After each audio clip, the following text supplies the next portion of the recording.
എല്ലാവർക്കും എൻ്റെ വിനീതമായ നമസ്കാരം. ഗുരു പരമ്പരയെയും ഗുരു കാരണവന്മാരെയും കുലദേവതയെയും മാതാപിതാക്കളെയും സ്മരിച്ച് അവരുടെ മുമ്പിൽ നമസ്കരിച്ച് നമുക്ക് ആരംഭിക്കാം. ഇന്ന് പ്രധാനപ്പെട്ട വിഷയം പറയാനുള്ളത്, അടുത്ത ബുധനാഴ്ച 4-ാം തീയതി ശ്രേഷ്ഠാചാര സഭയെ സംബന്ധിച്ച് പുനർജൻ എന്ന ഈ ഉപവിഭാഗത്തെ സംബന്ധിച്ച പ്രധാനപ്പെട്ട ഒരു ദിവസമാണ്. കാരണം നമ്മളെ ആരാണോ പ്രചോദനം തന്നത് ആ മഹത് വ്യക്തിയുടെ അദ്ദേഹത്തിന്റെ ശ്രാദ്ധമാണ് 4-ാം തീയതി ബുധനാഴ്ച. ഡേറ്റ് ഓഫ് ബർത്ത് അല്ല, അത് സെപ്റ്റംബർ 12 അല്ല, മരിച്ച ദിവസമല്ല, അത് ഡേറ്റ് അല്ല, അത് സെപ്റ്റംബർ 12-ാം തീയതി മരിച്ചത്. അതേ നക്ഷത്രമെന്നാണ് വരുന്നത്. അത് ബന്ധപ്പെട്ട് കോഴിക്കോട് ഒരു സിംപോസിയം, ഒരു പൊതുസമ്മേളനം, ഒരു അനുസ്മരണ സമ്മേളനം, രണ്ട് കാര്യം നടക്കുന്നുണ്ട്. കോഴിക്കോട് നഗരത്തിലെ ശ്രീകണ്ഠേശ്വര ക്ഷേത്രത്തോട് ചേർന്ന് നിൽക്കുന്ന ഒരു ചെറിയ ഹാളുണ്ട്, ചൈതന്യ ഹാൾ. ആ ഹാളിലാണ് പരിപാടി. ബസ് സ്റ്റാൻഡിൻ്റെ അടുത്ത് തന്നെ, പുതിയ ബസ് സ്റ്റാൻഡ് തൊട്ടടുത്ത് KSRTC സ്റ്റാൻഡിൻ്റെ അടുത്താണ്. അവിടെ ചൈതന്യ ഹാളിലാണ് പ്രോഗ്രാം നടക്കുന്നത്. ഈ പ്രദേശത്തുള്ള എത്താൻ കഴിയുന്ന ആളുകൾക്ക് അതിലെത്താൻ അഭ്യർത്ഥിക്കുന്നു. എന്തുകൊണ്ട് ഒരു വ്യക്തി മരിച്ച് 30 വർഷമായിട്ട് എന്താണ് പ്രസക്തി എന്ന് ചോദിച്ചാൽ, നമ്മളെ സംബന്ധിച്ചുള്ള പ്രധാനപ്പെട്ട വിഷയം ആധ്യാത്മിക രംഗത്ത്, കേരളീയ ആധ്യാത്മിക രംഗത്ത് സമൂലമായ സമഗ്രമായ പരിവർത്തനവും പരിഷ്കരണവും നടത്തിയ മഹത് വ്യക്തിയാണ് മാധവൻജി. കാരണം ഒരു കാലഘട്ടത്തിൽ കേരളത്തിലെ എല്ലാ കുടുംബങ്ങളിലും സാധനയും അനുഷ്ഠാനങ്ങളും ഉണ്ടായിരുന്നു. 2-3 കാലഘട്ടങ്ങളെ കൊണ്ട് അത് നശിച്ചു. 2-3 തരത്തിലുള്ള പ്രതികൂല സാഹചര്യങ്ങളെ കൊണ്ട് അത് മുഴുവൻ നഷ്ടപ്പെട്ട് ആത്മവിശ്വാസമില്ലാത്ത നിസ്തേജരായിരിക്കും സമൂഹമായിട്ട് ഹൈന്ദവ സമൂഹം മാറി. അവിടെ പ്രകാശം പരത്തിയ ഒരു മഹത് വ്യക്തിയാണ് മാധവൻജി. കേരളത്തിന്റെ ചരിത്രത്തിൽ ഒരു തകർച്ചയുടെ ഒരു നീണ്ട ഒരു കാലഘട്ടമുണ്ട്. ഹൈദരാലിയും ടിപ്പു സുൽത്താൻ മലബാർ ആക്രമിച്ചു. ആദ്യം ഹൈദരാലിയാണ് ആക്രമിച്ചത്. ഹൈദരാലി കേരളത്തിന്റെ വടക്കൻ ഭാഗത്താണ് ആക്രമിച്ചത് പ്രധാനമായി. ആ വടക്കൻ ഭാഗത്തെ അദ്ദേഹം ആക്രമിച്ചു. തുടർന്ന് ധാരാളം ആളുകൾ അവിടുന്ന് നാടുവിട്ട് പോകേണ്ടി വന്നു. ഇന്നും എന്നെ കോട്ടയം ജില്ലയിലെ കറുകച്ചാലിൽ നിന്ന് ഒരാൾ വിളിച്ചിരുന്നു. അദ്ദേഹം പറഞ്ഞു, നിങ്ങളുടെ കുലദേവത പോർക്കലിയാണ്. ഈ ശ്രീ പോർക്കലി എന്ന് പറയും മലബാറിലെ ഈ കണ്ണൂർ ജില്ലയിലെ ഭാഗത്തുള്ള ദേവതാ സങ്കല്പമാണ്. ഭഗവതി ഭദ്രകാളി തന്നെയാണ്. പഴശ്ശിരാജാവിൻ്റെയും അതുപോലെ ഏറെ കോലത്തിരിയുടെ ഒക്കെ കുലദേവർ ആരാധിച്ചിരുന്ന, യുദ്ധത്തിന്റെ ദേവതയായിട്ട് ആരാധിച്ചിരുന്ന സങ്കല്പമാണ് ശ്രീ പോർക്കലി എന്ന് പറയുന്നത്. നമ്മൾ ബാലാവംശതി പഠിക്കുമ്പോൾ ഒരു ദേവത പല ഭാവത്തിൽ പല സമയത്ത് ലക്ഷ്മണ രാജകുലയിൽ ജയ രണമുഖേ എന്നൊക്കെ വായിച്ചിട്ടുണ്ട്. അങ്ങനെ യുദ്ധത്തിന് വേണ്ടി തയ്യാറാവുന്ന നാടിന്റെ സംരക്ഷണത്തിന് വേണ്ടി ആയോധന ചൈതന്യം കൊടുക്കുന്ന ദേവതയാണ് ശ്രീ പോർക്കലി. അപ്പോൾ കോട്ടയം അത് മലബാർ ഭാഗത്താണ്, പ്രത്യേകിച്ച് മലബാർ കണ്ണൂർ ജില്ലയിലാണ് ശ്രീ പോർക്കലി കേന്ദ്രം.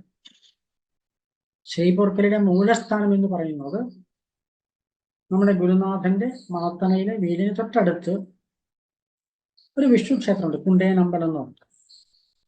ആ കുണ്ടേനമ്പലത്തിലാണ് ഈ ശ്രീ പോർക്കലി സ്ഥാനം. അവിടുത്തെ ഐതിഹ്യം അനുസരിച്ച് മഹാലക്ഷ്മിയുടെ ഒരവതാരമാണ് ശ്രീ പോർക്കലി എന്ന് സങ്കല്പിക്കുന്നത്. എന്ന് വെച്ചാൽ ലക്ഷ്മി, ആ ബലാംശ വ്യാഖ്യാനം അനുസരിച്ച് മഹാലക്ഷ്മി രാജകുടുംബങ്ങളുടെ ദേവതയായിരുന്നു. അതേപോലെ തന്നെ യുദ്ധം ചെയ്യുന്ന സമയത്തുള്ള ദേവത തന്നെയാണ്. അപ്പൊ ലക്ഷ്മിയുടെ അവതാരമാണ് ശ്രീ പോർക്കലി എന്ന സങ്കല്പം വളരെ കൃത്യമാണ്. ഏതായാലും ധാരാളം നാട് വിട്ടു പോകേണ്ടി വന്നു. ധാരാളം വീട് നോക്കിയാൽ ധാരാളം കുടുംബങ്ങളുടെ പാരമ്പര്യം മൂലസ്ഥാനം നോക്കിക്കഴിഞ്ഞാൽ ആ വേര് മുഴുവൻ കണ്ണൂർ ജില്ലയിൽ കോഴിക്കോട് ഭാഗത്തും മലബാറിലാണ് നമുക്ക് കാണാൻ കഴിയും. ഇവര് അങ്ങോട്ട് ഓടിപ്പോയത് 2-3 ഘട്ടങ്ങളായിട്ടാണ്. ഹൈദരാലി മലബാർ ആക്രമിച്ചു. തുടർന്ന് അയാളുടെ മകൻ ടിപ്പു സുൽത്താൻ 2 വഴിയിലൂടെ മലബാർ ആക്രമിച്ചു. ആലുവ തീരം വരെ അവരെത്തി, ടിപ്പു സുൽത്താൻ എത്തി. ഈ പ്രദേശങ്ങളിലെ ഹിന്ദുവിനെ ഉന്മൂലനാശം ചെയ്തുകൊണ്ട്, ഇവിടുത്തെ ക്ഷേത്രങ്ങളെ തകർത്തുകൊണ്ട് ആണ് ഈ 2 ക്രൂരന്മാരായ സുൽത്താൻമാർ മുൻപോട്ട് പോയത്. അതുവരെ കേരളത്തിന് ഓരോ ഗ്രാമത്തിനും ഒരു ചട്ടക്കൂടുണ്ടായിരുന്നു. ഓരോ ഗ്രാമവും സ്വയം സമ്പൂർണമായിരുന്നു. ആ ഗ്രാമത്തിന് ആവശ്യമുള്ള ഗുരുകുലങ്ങള്, ആ ഗ്രാമത്തിന് ആവശ്യമുണ്ടായിരുന്ന വാസ്തുവിദഗ്ധന്മാര്, അതിനാവശ്യമുള്ള സംസ്കൃത പണ്ഡിതന്മാര്, ആ ഗ്രാമത്തിന് ആവശ്യമുള്ള ബ്രാഹ്മണര്, ആ ഗ്രാമത്തിലെ എല്ലാം, അലക്കുകാരൻ മുതൽ ബ്രാഹ്മണൻ വരെ എന്ന് പറയാം, എല്ലാവരും ഓരോ ഗ്രാമത്തിലുണ്ടായിരുന്നു. കൃത്യമായ ഒരു ചട്ടക്കൂടുതലുണ്ടായിരുന്നു. ആര് നാട് ഭരിച്ചാലും ശരി, ഈ ചട്ടക്കൂട് പൊളിഞ്ഞിരുന്നില്ല. യുദ്ധം പരസ്പരം നാട്ടുരാജ്യങ്ങൾ യുദ്ധം ചെയ്യാമെങ്കിൽ പോലും ആ യുദ്ധത്തിന്റെ പടയാളികൾ വഴിയോട് പോവുകയാണെങ്കിൽ ആ വഴിയുടെ തീരത്തുണ്ടായിരുന്ന വയലിൽ കൃഷിക്കാരൻ കൃഷി ചെയ്യും. കൃഷിക്കാരൻ്റെ ഭാഗത്തേക്ക് പ്രശ്നമുണ്ട്. അവിടുത്തെ ആശാരിപ്പണി ചെയ്തുകൊണ്ടേയിരിക്കും. അവിടെ ക്ഷേത്രങ്ങൾ പൂജ നടക്കും, യുദ്ധം നടക്കും. പക്ഷെ ആ ഗ്രാമങ്ങളുടെ എല്ലാ വ്യവസ്ഥയും അതുപോലെ നടന്നുകൊണ്ടിരുന്നു. ആ വ്യവസ്ഥ ഗ്രാമത്തിന് ചട്ടക്കൂട് തകർന്നിരുന്നില്ല. നെറ്റ് ജസ്കർ ഒരു ചരിത്രം പരിശോധന മനസ്സിലാക്കാൻ കഴിയും. യുദ്ധം നടക്കി രാജാക്കന്മാർ തമ്മിലും പടയാളികൾ തമ്മിലും ഒരു കർഷകനെയോ അല്ലെങ്കിൽ മറ്റാരെയും ബാധിച്ചിരുന്നില്ല. ഒരു നാടിനത് ബാധിച്ചിരുന്നില്ല. ഭരണാധികാരി ആര് വന്നാലും ശരി, ചട്ടക്കൂട് ഒന്നായിരുന്നു. പക്ഷെ ഈ ഹൈദരാബാദ് മലബാർ ടിപ്പു സുൽത്താൻ ആക്രമണത്തിൽ ചട്ടക്കൂടങ്ങ് ചേർന്നു പോയി. രാജാക്കന്മാർ നാട് വിട്ടുപോയി. മറ്റേ ചിറക്കൽ രാജവംശത്തിന് ഇപ്പോഴും തെക്കൻ ഭാഗത്ത്, തിരുവിതാംകൂർ ഭാഗത്തൊക്കെ ചില കോവിലകങ്ങൾ അവിടെ വകയായിട്ടുണ്ട്, തെക്കൻ ഭാഗത്ത്. കാരണം ആ കാലത്ത് ഇവിടുന്ന് അങ്ങോട്ട് പോയി, പിന്നെ കുറെ പേര് അവിടെ സ്ഥാപിച്ചു കുറെ പേര് തിരിച്ചു വന്നു. അങ്ങനെയാണ് തെക്കൻ ഭാഗത്ത് പലയിടത്തും, മാവേലിക്കരയിലും തിരുവല്ല ഭാഗത്തൊക്കെ ചിറക്കൽ കോവിലകത്തിന്റെ അംശം ഭാഗങ്ങളായിട്ട് അവിടെ വരാൻ കാരണം. ഇപ്പൊ നമ്മുടെ നന്നായി ചിത്രം വരച്ചിരുന്ന രവിവർമ്മ, കിളിമാനൂർ കൊട്ടാരത്തിൽ രവിവർമ്മ നമുക്കറിയാം. ആ കിളിമാനൂർ കൊട്ടാരത്തിലുള്ളവര് കോഴിക്കോട് ബേപ്പൂർ ഭാഗത്ത് പരപ്പനാട് രാജവംശത്തിന്റെ ഭാഗമായിട്ട് ഉള്ളവരായിരുന്നു. ആ പരപ്പനാട് രാജവംശത്തിന്റെ കുലദേവതയായിരിക്കുന്ന ഭഗവതി അവിടെയുണ്ട്. കോഴിക്കോടിന്റെ കടലുണ്ടി ഭാഗത്ത് നിറങ്കൈതക്കോട്ട എന്ന് പറയുന്ന ഒരു ക്ഷേത്രമുണ്ട്. ആ ക്ഷേത്രത്തിലെ അയ്യപ്പനും ഭഗവതിയും കിളിമാനൂർ കോവിലകത്തുണ്ട്. കാരണം അത് ഇവിടുന്ന് പോയവരായിരുന്നു. ഇങ്ങനെ ധാരാളം കുടുംബങ്ങളോട് മാറിയുണ്ട്. രാജാക്കന്മാർ മുതൽ സാധാരണക്കാരന്മാരെ നാട് വിട്ടോടെയുണ്ട്. അങ്ങനെ അരാജകത്തുണ്ട് ഗ്രാമത്തിൽ. കാരണം ഭരിക്കാൻ ആളില്ല. കുറച്ചു കാലം ഹൈദരാബാദ് ടിപ്പു സുൽത്താൻ ഭരിക്കാൻ നോക്കിയിരുന്ന അവർക്ക് ഭരിക്കാൻ പറ്റിയില്ല. അതിനു മുമ്പേ ഈസ്റ്റ് ഇന്ത്യ കമ്പനി ഭരണം ഏറ്റെടുത്തു. അത് കേവലം ഒരു കമ്പനിയാണ്. അവരുടെ നാട്ടിലെ ഒരു വ്യവസ്ഥ ഒന്നും അവർക്കാക്കാൻ പറ്റിയിട്ടില്ല. അവർക്ക് അവരുടെ കപ്പം കിട്ടണം, അവർക്ക് ബീജ് പോകാൻ നല്ല വേറെ ഒന്നും ഉണ്ടായിരുന്നില്ല. ബ്രിട്ടീഷുകാര് ഗവൺമെന്റ് ഏറ്റെടുത്തു. ബ്രിട്ടീഷ് ചക്രവർത്തി ഭരണം ഏറ്റെടുത്തു കുറച്ച് കഴിഞ്ഞ 1987. അവർക്കും ഭരിക്കണം താല്പര്യമൊന്നും ഉണ്ടായിരുന്നില്ല. ഒരു അരാജകത്വമായ കുറെ കാലം. ആ കാലഘട്ടത്തിലാണ് മാപ്പിള കലാപം ഉണ്ടായത്. മാപ്പിള കലാപം ഉണ്ടാകുന്ന യഥാർത്ഥ കാരണം ഏകപക്ഷീയമായിരുന്നു മാപ്പിള കലാപം. അതിന് കാരണം ഹിന്ദുക്കളിൽ ആയുധം ഉണ്ടായിരുന്നില്ല. 1857 സ്വാതന്ത്ര്യ സമരത്തോട് ബ്രിട്ടീഷുകാർ നിയമം കൊണ്ടുവന്നു.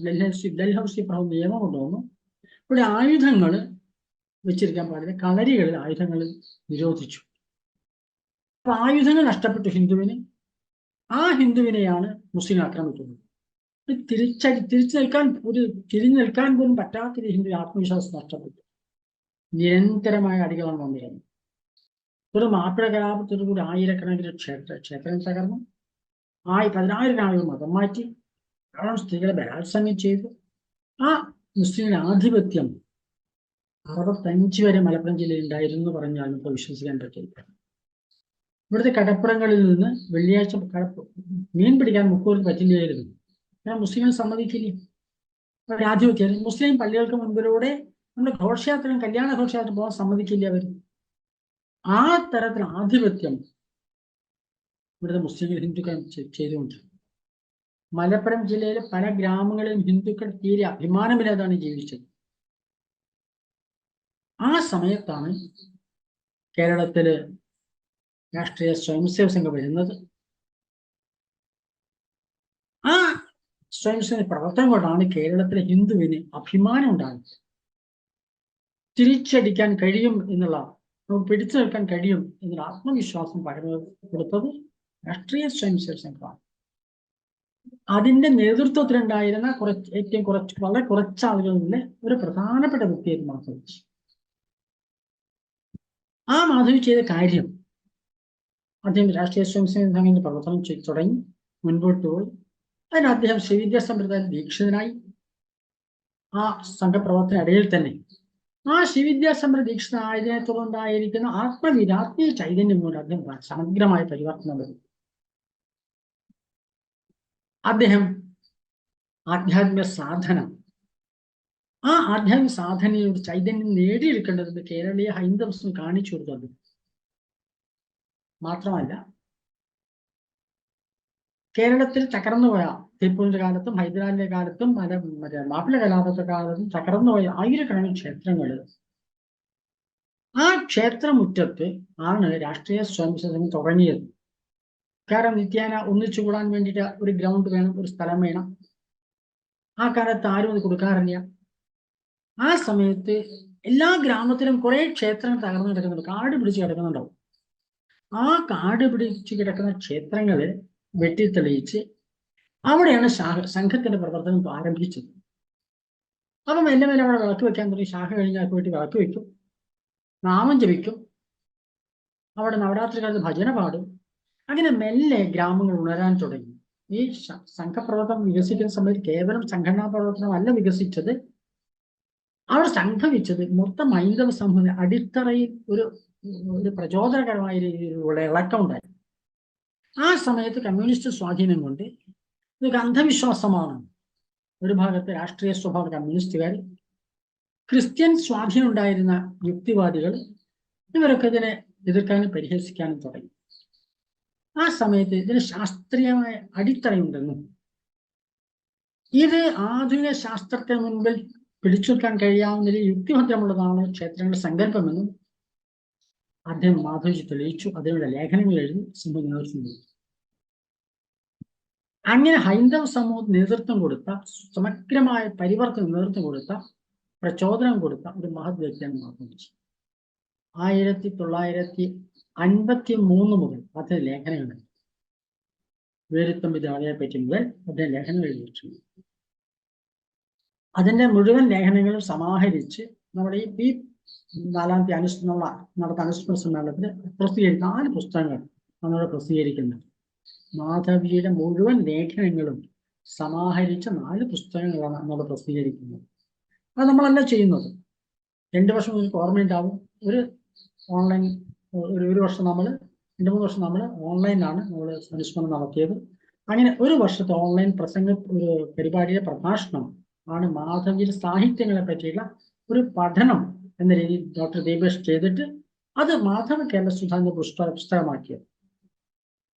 അതിന്റെ മുഴുവൻ ലേഖനം അതേപടി പ്രസിദ്ധീകരിക്കുന്ന സാങ്കേതിക ബുദ്ധിമുട്ടുണ്ടായിരുന്നു.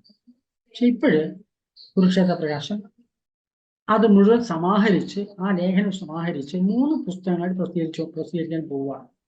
മാധവജിയുടെ മുഴുവൻ കിട്ടാവുന്ന മുഴുവൻ ലേഖനങ്ങളുടെയും പുനഃപ്രസിദ്ധീകരണം നടത്തി സമഗ്രമായ അതേ സാഹിത്യങ്ങൾ പുനഃപ്രസിദ്ധീകരിക്കണം. അത് വായിച്ചാൽ മനസ്സിലാവും ദീർഘവീക്ഷണതാണ്. ഇന്ന് കേരളീയ സമൂഹത്തിൽ വരുന്ന മാറ്റങ്ങളെ 40 വർഷം 50 വർഷം പറഞ്ഞു വെച്ചിട്ടുണ്ട്. ഇങ്ങനെയാണ് മാറ്റം വരാൻ അദ്ദേഹം പറഞ്ഞിരുന്നു. ആ മാറ്റമാണ് ദൃശ്യമായിക്കൊണ്ടിരിക്കുന്ന വിഷയം.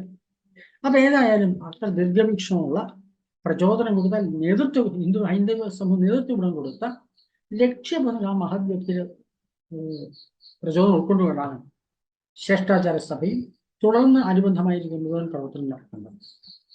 അദ്ദേഹത്തിന്റെ ജീവിതം ഏറ്റവും പ്രധാനപ്പെട്ട സംഭവം പാനീയം വിളംബരമായിരുന്നു. ആ പാനീയം വിളംബരത്തിന്റെ പ്രത്യേകത അത് ഇവിടുത്തെ കേരളത്തിലെ എല്ലാ വിഭാഗത്തിൽപ്പെട്ട ആചാര്യന്മാരെ ഒന്നിച്ചിരുന്ന് ഉള്ള ഒരു പ്രഖ്യാപനമാണ് പാനീയം വിളംബരം. കേരളത്തെ ആധ്യാത്മിക നവോത്ഥാന രംഗത്ത്, കേരളീയ സാമൂഹ്യ രംഗത്ത് നവോത്ഥാനത്തിന് 2-3 കുറേ സമരങ്ങൾ നടന്നു. കേരളത്തിൽ ആദ്യമായിട്ട് സാർവത്രിക വിദ്യാഭ്യാസം വേണമെന്ന് പറഞ്ഞ് ക്രിസ്ത്യാനികളാണെന്ന് നാട്ടുകാർ പ്രചരിപ്പിക്കാറുണ്ട്. പക്ഷെ ക്രിസ്ത്യാനികളല്ല. സാർവത്രികമായ വിദ്യാഭ്യാസത്തിന് എല്ലാവർക്കും അവകാശമുണ്ടെന്ന് കേരളീയ സമൂഹം ആദ്യമായിട്ട് ശബ്ദമുയർത്തിയ അയ്യങ്കാളിയാണ്. ആ അയ്യങ്കാളിക്ക് പ്രചോദനം ഒരു സദാനന്ദ സ്വാമികളാണ്. അദ്ദേഹം പാലക്കാട്ടുകാരൻ, ഒരു നായർ കുടുംബത്തിൽ ജനിച്ച വ്യക്തി. അദ്ദേഹം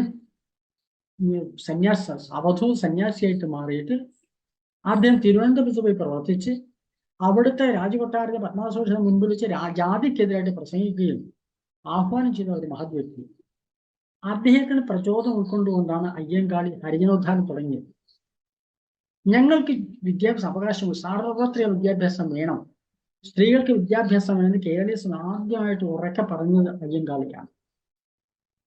അത് സാമ്പത്തിക സാഹചര്യമുള്ളവർ ക്രിസ്ത്യാനി മിഷനുകൾ മുൻകൈ എടുത്തു. അവിടുത്തെ അന്നത്തെ ഭരണകൂടം ഉപയോഗിച്ച് നടപ്പിലാക്കാൻ ശ്രമിച്ചു. അവർ പേരെടുത്തു. പക്ഷെ സത്യത്തിൽ അയ്യങ്കാളിയാണ് പറഞ്ഞത് എന്ന് ചരിത്രം പഠിച്ച് നമ്മൾ മനസ്സിലാവും. അങ്ങനെ ഒരു കാലഘട്ടത്തിൽ ഒരു മാറ്റം ഉണ്ടായി, ഒരു വിപ്ലവം ഉണ്ടായി, ഒരു മാറ്റത്തിനൊരു ശ്രമം നടന്നു. അത് നിരന്തരമായ പോരാട്ടങ്ങളുടെ ചരിത്രം അയ്യങ്കാളിയുടെ ചരിത്രം എന്ന് പറയുന്നു. പിന്നീട് നടന്നൊരു കാര്യം വൈക്കം സത്യാഗ്രഹമാണ്. ക്ഷേത്രത്തിനടുത്തുള്ള നിരത്തിലൂടെ നടക്കാൻ വേണ്ടിയിട്ടുള്ള ഒരു സമരമായിരുന്നു വൈക്കം സത്യാഗ്രഹം. സത്യത്തിലന്ന് പരാജയപ്പെട്ടു, അത് വിജയിച്ചിട്ടില്ല. അതിന് നേതൃത്വം കൊടുത്തത് അന്നത്തെ ദക്ഷിണേന്ത്യയിലെ മുഴുവൻ പ്രദേശങ്ങളിൽ നിന്ന് സാമൂഹിക ഹൈന്ദവ നേതാക്കന്മാരാണ് നേതൃത്വം കൊടുത്തത് ആ മാറ്റത്തിന് വേണ്ടി. പക്ഷെ ഗാന്ധിജി ഒന്ന് ഇടപെട്ടു. കേരളീയ സാമൂഹ്യ അന്തരീക്ഷം മനസ്സിലാക്കി ചരിത്രം പഠിക്കാതെ ഇടപെട്ടത് കൊണ്ട് അദ്ദേഹത്തിന് ചില എതിരാളികൾ ചോദ്യങ്ങൾ പിടിച്ചു വെക്കാൻ പറ്റാത്തതുകൊണ്ട് അദ്ദേഹം നിർത്തിവെച്ചു. വൈക്കം സത്യാഗ്രഹം ഇടയ്ക്ക് നിർത്തിവെക്കുകയാണ് ചെയ്തത്. ഈ സത്യം നമ്മൾ മനസ്സിലാക്കണം. തുടർന്ന് ഗുരുവായൂർ സത്യാഗ്രഹം നടന്നു. ഗുരുവായൂർ സത്യാഗ്രഹം എന്താണ്? ക്ഷേത്രത്തിൽ പ്രവേശിക്കാനുള്ള അവകാശത്തിന് വേണ്ടിയിട്ടാണ്. ആദ്യം നിരത്തിലൂടെ നടക്കാനുള്ള അവകാശ സമരം, പിന്നെ ക്ഷേത്രത്തിൽ പ്രവേശിക്കാനുള്ള അവകാശം സമരം. അതേ കാലഘട്ടത്തിൽ ആ കാലഘട്ടത്തിൽ തന്നെ കൊച്ചിയിലെ രാജകുടുംബമായിട്ട് ബന്ധപ്പെട്ട മന്ത്രിമാരാണെന്നായിരിക്കുന്ന കുടുംബമാണ് പാലിയം കുടുംബം എന്ന് പറയുന്നത്, പാലിയത്തച്ഛൻ എന്ന് പറയുന്നത്. അവിടെ ആ പാലിയം ക്ഷേത്രത്തിൽ ഒരു സമരമുണ്ട്. ഇതൊന്നും പരാജയപ്പെട്ടത്. പക്ഷെ ഇതൊക്കെ സമരങ്ങളായിരുന്നു. അതേ സ്ഥലത്താണ് മാധവ്ജി എല്ലാവരും സമന്വയിപ്പിച്ചുകൊണ്ട് ഒരു വിളംബരം പ്രഖ്യാപിച്ചു. അങ്ങനെ സമരങ്ങളിലൂടെ, നിരന്തര പ്രവർത്തനങ്ങളിലൂടെ ക്ഷേത്രങ്ങൾക്ക് പ്രവേശനം നേടിയെടുക്കാൻ കഴിഞ്ഞ മുഴുവൻ ആളുകൾക്കും സംസ്കാരക്രിയകളിലൂടെ ഷോഡശ സംസ്കാരങ്ങൾ അനുഷ്ഠിച്ചാൽ, ഉപനയനാൽ സംസ്കാരങ്ങൾ ചെയ്തു കഴിഞ്ഞാൽ അവർക്ക് താന്ത്രികാധികാരമുണ്ടെന്നും അവർക്ക് ദ്വിജത്വം നേടാമെന്നും അവർക്ക് ക്ഷേത്രത്തെ പൂജ ചെയ്യാൻ അവകാശമുണ്ടെന്നും പ്രഖ്യാപിക്കുന്ന ഒരു പ്രഖ്യാപനമാണ് പാലിയം. അതിനകത്ത് നമ്മുടെ ആഴ്വാഞ്ചേരി തമ്പ്രാക്കൾ, കേരളീയ സാമൂഹ്യ രംഗത്ത് ഏറ്റവും അവസാനത്തെ അഭിപ്രായം ആഴ്വാഞ്ചേരി തമ്പ്രാക്കൾ അദ്ദേഹം പങ്കെടുത്തു. ആഴ്വാഞ്ചേരി തമ്പ്രാക്കൾ പങ്കെടുത്തു. ധാരാളം വൈദികന്മാർ പങ്കെടുത്തു. ആചരണ നേതൃത്വം വൈദികന്മാർ പങ്കെടുത്തു. പറവൂർ ശ്രീധരൻ തന്ത്രിയും പങ്കെടുത്തു. മാധവജിയും പങ്കെടുത്തു. മാധവി സംഘടിപ്പിച്ചു. ഇങ്ങനെ എല്ലാ വിഭാഗക്കാരും ഒന്നിച്ചിരുന്നുകൊണ്ട് ഒരു പ്രഖ്യാപനം നടത്തി. എല്ലാവരും കേരളീയ ഹൈന്ദവ സമൂഹത്തിൽ യോഗ്യതയുള്ള എല്ലാവർക്കും ആ യോഗ്യത എന്താണെന്ന് അവർ നിർവചിച്ചു, ഡിഫൈൻ ചെയ്തു. എന്താണ് യോഗ്യത? ഇന്നെ യോഗ്യത നേടിയാൽ ആർക്കും ക്ഷേത്രശിവയിൽ പൂജ ചെയ്യാവുന്നു എന്ന് സമരമല്ല നടന്നത്, സമന്വയത്തിലുള്ള ഒരു പ്രഖ്യാപനമാണ് നടന്നത്. അതിന് എല്ലാവരും സംഘടിപ്പിച്ചത് മാധവജിയാണ്. അതിന്റെ പശ്ചാത്തലം കൂടെ ഉണ്ടായിരുന്നു. 1983-84 ആ സമയത്ത് കാഞ്ചി ശങ്കരാചാര്യസ്വാമി കേരളത്തിലുള്ള ഒരു പദയാത്ര നടത്തി. ആ പദയാത്രയിൽ ചാതുർമാസ മനുഷ്യ ഗുരുവായൂർ വെച്ചാണ്. ആ ചാതുർമാസ കാലത്ത് കേരളത്തിലെ വിവിധ വിഭാഗങ്ങളിൽപ്പെട്ട ആചാര്യന്മാരെ ഒന്നിച്ചു വരുത്തിയിട്ട് ഇവിടുത്തെ ആചരണ പദ്ധതികൾക്ക്, ക്ഷേത്ര ആരാധനയ്ക്ക് ഒരു ക്രമം ഉണ്ടാക്കണം, ഒരു ചിട്ട ഉണ്ടാക്കണം, ഒരു ഏകീകരണം ഉണ്ടാക്കണം എന്ന് അദ്ദേഹം നിർദ്ദേശിച്ചു. അതിന് മാധവജി ചുമതലപ്പെടുത്താൻ വേണ്ടിയിട്ട് അങ്ങനെ മാധവജി അദ്ദേഹം നേതൃത്വത്തിൽ ആലുവ അദ്വൈതാശ്രമത്തിൽ കോഴിക്കോട് ശ്രീകണ്ഠേശ്വര ക്ഷേത്രത്തിൽ 2 ക്യാമ്പ് നടത്തി, 2 ശിബിരങ്ങൾ നടത്തി. 10-12 ദിവസം 2 ശിബിരങ്ങൾ നടത്തി. ആ ശിബിരത്തിൽ അബ്രാഹ്മണരായിരിക്കുന്ന പൂജാരിമാർ ധാരാളം ആൾക്കാർ വന്നു. പിന്നെ കോഴിക്കോട് ശിബിരത്തിൽ ഞാൻ പങ്കെടുത്തിട്ടുണ്ട്. അതേപോലെ തന്നെ ആലുവ അദ്വൈത ശിബിരത്തിൽ എൻ്റെ പത്നി വാസന്തി ആ അദ്വൈതാശ്രമ ശിബിരത്തിൽ പങ്കെടുപ്പിച്ചിട്ടുണ്ട്. വിദ്യാർത്ഥികളായിട്ട് പങ്കെടുത്തതാണ് അതിനകത്ത്, പ്രവർത്തകരായിട്ട് നിങ്ങൾ പങ്കെടുപ്പിച്ചു.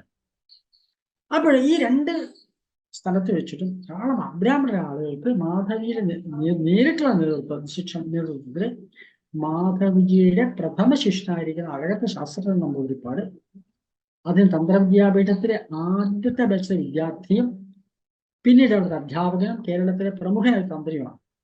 അദ്ദേഹമാണ് ക്ലാസ് എടുത്തത്. ആ ക്ലാസ് എടുത്ത പരമ്പരയിൽപ്പെട്ട അതിൽ പങ്കെടുത്ത പുരോഹിതന്മാർ പലരും പിന്നീട് മറ്റു പലരും പഠിപ്പിച്ചു. അതിൽപ്പെട്ട ഒരാളാണ് പിന്നീട് കുറെ വർഷങ്ങൾക്ക് ശേഷം ക്ഷേത്രത്തിലെ തിരുവിതാംകൂർ ദേവസ്വം ബോർഡ് PSC പരീക്ഷയിലൂടെ ഒരു അബ്രാഹ്മണനെ ഹരിജൻ വിഭാഗത്തിൽപ്പെട്ട ഒരാളെ പൂജാരിയെ തെരഞ്ഞെടുക്കുകയും അദ്ദേഹത്തെ ഒരു അമ്പലത്തിൽ നിശ്ചയിക്കുകയും ചെയ്യും. എന്നിട്ട് അത് എന്ത് പറ്റി, അത് ഞങ്ങളുടെ പ്രവർത്തന ഫലമായിട്ടാണെന്ന് പറഞ്ഞ് അന്ന് ഭരിച്ചത് കമ്മ്യൂണിസ്റ്റ് ഗവൺമെന്റ് അത് അവരുടെ അവകാശമാക്കിയത്. പക്ഷെ അവർക്ക് ഒന്നും ചെയ്യാൻ കഴിയും. കാരണം യോഗ്യത നേടാൻ അടിസ്ഥാനം എന്താണ്? മാധവ്ജിയുടെ നിരന്തരമായ പരിശ്രമത്തിന്റെ ഫലമാണ്. പക്ഷെ ഇതാരും പറഞ്ഞില്ല. ഒരു നിർഭാഗ്യഹാരം പറയാൻ ആരും ഉണ്ടായിരുന്നില്ല. അതേസമയം നമ്മൾ നോക്കണം, അബ്രാഹ്മണരെ ക്ഷേത്രത്തിൽ പൂജയ്ക്ക് വെക്കണമെന്ന് വളരെ വർഷങ്ങൾക്ക് മുമ്പ് തിരുവിതാംകൂർ ദേവസ്വം ബോർഡ് തീരുമാനിച്ചു. പ്രാക്കുളം ഭാസി എന്ന സോഷ്യലിസ്റ്റ് പാർട്ടിക്കാരൻ ദേവസ്വം ബോർഡ് പ്രസിഡന്റ് ആവുന്ന കാലത്ത് അദ്ദേഹം കുറെ ആളുകൾ നിശ്ചയിച്ചു, പൂജ പഠിച്ച കുറെ ആൾക്കാർ അബ്രാഹ്മണരെ നിശ്ചയിച്ചു. ആ സമയത്ത് അവരുടെ യാഥാസ്ഥികരായ ആളുകൾ എതിർക്കുന്ന സമയത്ത് ആ നിയമനം ശരിക്കും പറഞ്ഞാൽ പരാജയപ്പെട്ടു. അവരെ മുഴുവൻ ക്ലർക്കായിട്ട് തരം താഴ്ത്തി ദേവസ്വം ബോർഡ് നിശ്ചയിച്ചു. അന്ന് ഇവിടുത്തെ രാഷ്ട്രീയക്കാരും ഇടതുപക്ഷവും വലതുപക്ഷവും ആരും ഒന്നും ചെയ്തില്ല. അവരാണ് പിന്നീട് യോഗ്യത നേടി കാലം മുൻപോട്ട് പോയ സമയത്ത് പാലിയം വിളംബരത്തെ തുടർന്ന് ഹൈന്ദവ സമൂഹം തയ്യാറായ സമയത്ത് PSC പരീക്ഷ എഴുതിയ ആൾ വരുന്നു. PSC പരീക്ഷയിൽ എഴുതി ഒരാൾക്ക് നിയമനം കിട്ടുന്നത് ക്ലർക്കാവുന്നോ ശാന്തിക്കാരനാവുന്നോ ഓഫീസർ ആവുന്നതോ ഒരു ഗവൺമെന്റ് സാമൂഹ്യ പരിവർത്തനമല്ലല്ലോ. പക്ഷെ ഇത് സാമൂഹ്യ പരിവർത്തനം അതിന് നേതൃത്വം കൊടുത്താവുന്ന മാധവ്ജി. അപ്പൊ കേരളത്തെ ഹൈന്ദവ സമൂഹം ഇന്നും സ്മരിക്കേണ്ട ഒരു വ്യക്തിത്വമാണ് മാധവ്ജിയുടേത്. അത് ശ്രേഷ്ഠാചാര സഭ കഴിഞ്ഞ കുറെ വർഷങ്ങളായിട്ട് നമ്മൾ ഓൺലൈൻ ക്ലാസ്സിലൂടെ ഓൺലൈൻ തുടങ്ങിയ ശേഷം എല്ലാ വർഷവും കൃത്യങ്ങൾ ആചരിക്കാറുണ്ട്. ആ ആചരണം ഈ പ്രാവശ്യം ഓഫ്ലൈനായിട്ട് നടത്തുന്നു. അത് 4-ാം തീയതി വൈകിട്ട് 3 മണി മുതൽ 7 മണി വരെ രണ്ട് സെഷനായിട്ടാണ്. 3-5 വരെ സിമ്പോസിയം, 5 മുതൽ 7 വരെ ഒരു അനുസ്മരണ സമ്മേളനം ആണ് നടത്തുന്നത്. എല്ലാവരും ക്ഷണിക്കുന്നു. എല്ലാവരും സഹകരണം അതിന് വേണം. അതെനിക്ക് ഈ സമയത്ത് പറയാനുള്ളത്. അപ്പൊ അടുത്ത ആഴ്ച ക്ലാസ്സിന് മുൻപേ, അടുത്ത ആഴ്ച 5-ാം തീയതി 6-ാം തീയതി നമ്മൾ ക്ലാസ് വരെ, 4-ാം തീയതി പ്രോഗ്രാം നടക്കും. തയ്യാറെടുപ്പിലാണ് ഞങ്ങൾ എല്ലാവരും ഓടി നടന്നുകൊണ്ടിരിക്കുന്നത്. അത് നടക്കുക. അന്ന് 2-3 പുസ്തകം പ്രസിദ്ധീകരിക്കും. 3-4 പുസ്തകം പ്രസിദ്ധീകരിക്കുന്നുണ്ടെന്ന് മാധവ കേരളസുധ അന്ന് 200 രൂപയ്ക്ക് അവിടെ വെച്ച് വിൽക്കാൻ നിശ്ചയിച്ചിട്ടുണ്ട്. എല്ലാവരും വായിക്കണം എന്ന് ആഗ്രഹമുണ്ട്. ഇതാണ് അതിനെപ്പറ്റി പറയാനുള്ളത്. ശരി, അപ്പൊ ഏതായാലും നമുക്ക് അനുസ്മരിക്കേണ്ടത് ഇന്ന് നമുക്ക് അനുസ്മരിക്കാൻ പറ്റുള്ളൂ. അതിൽ നിന്ന് അനുസ്മരിക്കാൻ മാധവിയെ പറ്റി ആ മാധവിയുടെ പാതാരം നമുക്ക് എല്ലാവരും നമസ്കരിക്കാം.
ശരി, അവസാനിപ്പിക്കാം.